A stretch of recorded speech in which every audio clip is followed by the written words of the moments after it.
যাদবপুর নবকৃষ্ণ পাল আদর্শ শিক্ষায়তনে যারা পরীক্ষা দিতে এসেছিলেন তারা ইতিমধ্যে বেরোচ্ছেন। কেমন হলো পরীক্ষা? কেমন হলো? ভালো হয়েছে। প্রশ্ন কেমন হচ্ছে?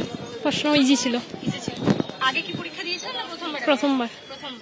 দেখো, যারা প্রথমবার পরীক্ষা দিয়েছেন তারাই বলছেন পরীক্ষার প্রশ্ন সহজ। কেমন হলো পরীক্ষা? মোটামুটি হয়েছে, কিন্তু ইজি ছিল কোয়েশ্চেন, তো প্রিপারেশন নিলে আই থিঙ্ক ভালো হতো। মোটামুটি হয়েছে। কেমন হলো পরীক্ষা? कैसा हुआ मैडम? ठीक ठाक। कहाँ से आया? हम रांची से हैं। रांची से। रांची से पहली बार बंगाल में एग्जाम देने के लिए आया? जी मैडम। अच्छा हुआ? हाँ কেমন হলো পরীক্ষা? ভালো, খারাপ না।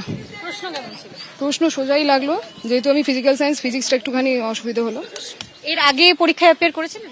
2016 ক্যান্ডিডেট। 16 ক্যান্ডিডেট। আচ্ছা, 16তে পরীক্ষা দিয়েছিলেন, আবার আজকে পরীক্ষা দিলেন, কি কি ফারাক বুঝতে পারলেন?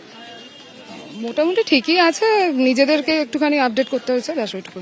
প্রশ্ন একই রকম। সেবার কি কোয়ালিফাই করেছিলেন? হ্যাঁ, চাকরি করছি এখন বর্তমানে। কোথায়, কোন স্কুলে চাকরি করছেন? আমি শৈলেন্দ্র সরকার বিদ্যালয়, শোভাবাজার। এই যে যারা পরীক্ষা দিয়ে বেরোচ্ছেন তাদের মধ্যে সিংহভাগ হচ্ছে যারা নতুন ফ্রেশ ক্যান্ডিডেট, তাদের সঙ্গে আবার পরীক্ষায় বসতে হবে। কিছু বলার নেই, সুপ্রিম কোর্ট যেখানে বলছে সেখানে তো রাজ্য সরকার দুর্নীতি করে বেড়াচ্ছে, আমাদেরকে মানে আমরাই শাস্তি পাচ্ছি, কিছু করার নেই। এসএসসির উপর ভরসা রয়েছে এবারে? একদমই নেই, একদমই নেই।